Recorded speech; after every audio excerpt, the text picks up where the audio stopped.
खबर दिल्ली से है, जहां पर राम मंदिर गबन मामले से जुड़ी 3 याचिकाओं पर सुनवाई 13 जुलाई को सुप्रीम कोर्ट में सुनवाई होगी और आरजेडी सांसद सुधाकर सिंह, अधिवक्ता अजय राय और एक अन्य ने याचिका दी थी। मुख्य न्यायाधीश की पीठ मामले की सुनवाई करेगी और 2 याचिकाओं में मामले की सीबीआई जांच की मांग हो रही है। वहीं ट्रस्ट की वित्तीय पारदर्शिता और जांच से जुड़े मुद्दे पर सुनवाई होगी तो एक अन्य ने याचिका दी थी। मुख्य न्यायाधीश की पीठ मामले की सुनवाई करने वाली है तो आज अहम सुनवाई होगी। 2 याचिकाओं में मामले में सीबीआई जांच की मांग है। वहीं ट्रस्ट की वित्तीय पारदर्शिता और जांच से जुड़े मुद्दे पर भी सुनवाई होगी तो दिल्ली में राम मंदिर गबन मामले से जुड़ी 3 याचिकाओं पर सुनवाई होनी है, जहां पर 13 जुलाई को सुप्रीम कोर्ट में सुनवाई होगी। आरजेडी सांसद सुधाकर सिंह, अधिवक्ता अजय राय, एक अन्य ने याचिका दी थी। मुख्य न्यायाधीश की पीठ मामले की सुनवाई करेगी और 2 याचिकाओं में मामले की सीबीआई जांच की मांग है। वहीं ट्रस्ट की वित्तीय पारदर्शिता और जांच से जुड़े मुद्दे पर भी सुनवाई होगी।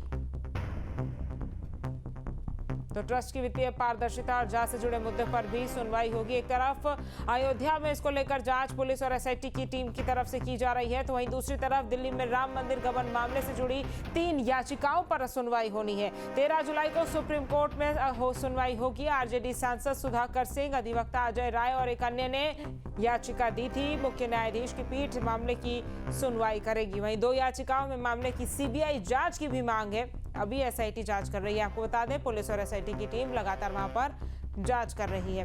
ओवैस हमारे संवाददाता ज्यादा जानकारी के साथ जुड़ गए हैं। ओवैस, 13 जुलाई को सुप्रीम कोर्ट में सुनवाई होनी है, क्या कुछ याचिकाएं दायर की गई है?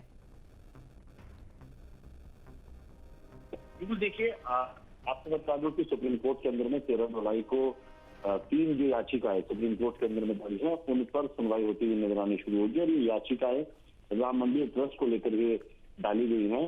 साफ तौर पर देखा जा सकता है कि जो याचिका दर्ज की गई है जिसके अंदर खास तौर पर जो चढ़ावे की चंद चोरी है खास तौर पे उसकी बातचीत की गई है और साथ ही साथ जो मुख्य न्यायाधीश है वो इस पूरे मामले पर सुनवाई करते हुए नजर आएंगे। अगर बात की जाए पहली याचिका की, जो आरजेडी के सांसद हैं सुधाकर सिंह, उनके अधिवक्ता सत्यम सिंह की ओर से याचिका दायर की गई थी जिस पर अब पूरी तरह से सुनवाई होती हुई नजर आएगी।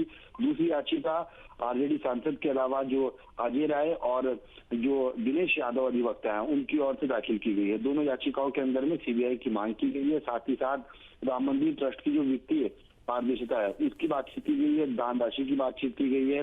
साथ ही साथ याचिकाओं के अंदर में जो अनियमितताएं जो ट्रस्ट के अंदर में हुई हैं उनको लेकर भी सवाल खड़े किए गए हैं। अब ऐसे में सबसे बड़ी बात ये सामने आती है कि जब इस याचिका पर सुनवाई होनी शुरू होगी और 13 जुलाई को सुप्रीम कोर्ट के अंदर में देश की सबसे बड़ी अदालत में सुनवाई होगी, तब एक साक्ष्य अदालत के अंदर में पेश किया जाएगा। साथ ही साथ जो ट्रस्ट से मांग की गई है वो दस्तावेज ट्रस्ट को देने जरूरी है। जो चंदा चढ़ाते वक्त खासतौर से रिकॉर्ड के अंदर में ट्रस्ट के जो संचालक हैं, ट्रस्ट के सदस्य हैं या ट्रस्ट के मेंबरान हैं जिनके द्वारा ये रिकॉर्ड चढ़ाया जाता है, ये सभी साक्ष्य कोर्ट के अंदर में 13 जुलाई को उपस्थित होते हुए नजर आएंगे। अदालत के सामने जब सुनवाई होगी तो इन साक्ष्यों को पूरी तरह से आधार बनाया जाएगा। लेकिन सुप्रीम कोर्ट ने सुनवाई के दौरान ये भी तय करना जरूरी माना गया है कि जो आगे की प्रक्रिया है, आगे की कार्रवाई है और जांच की जो मांग है, क्या सुप्रीम कोर्ट इसमें कोई अपना पैनल लेता है या नहीं लेता है, क्योंकि सुप्रीम कोर्ट की निगरानी के अंदर में जांच हो, ये तमाम याचिकाओं के अंदर में कहा गया है।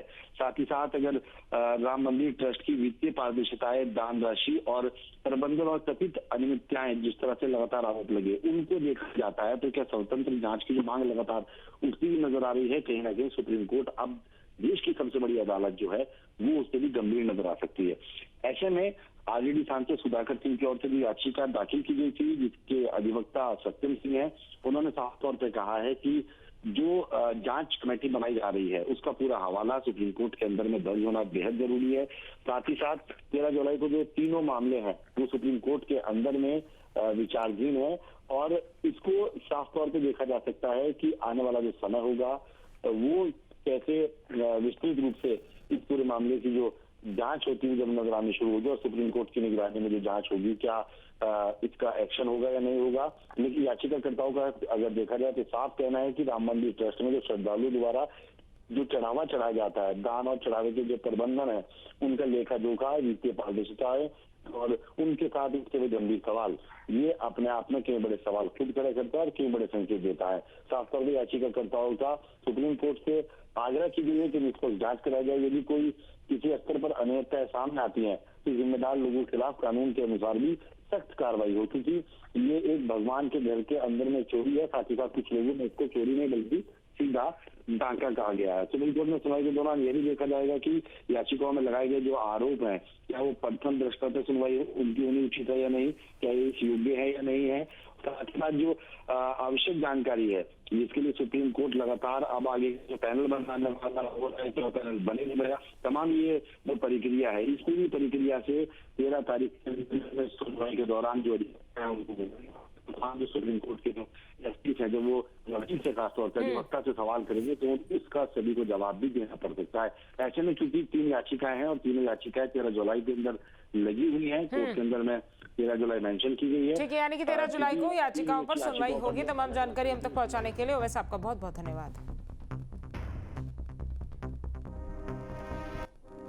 आपके मोबाइल पर तुरंत आएगी ब्रेकिंग न्यूज, स्क्रीन पर सबसे पहले दिखेगी बड़ी खबर, देश दुनिया की हर खबर एक जगह। अब आपके मोबाइल पर तुरंत फटाफट इंस्टॉल कीजिए न्यूज नेशन ऐप और रखिए खुद को अपडेट।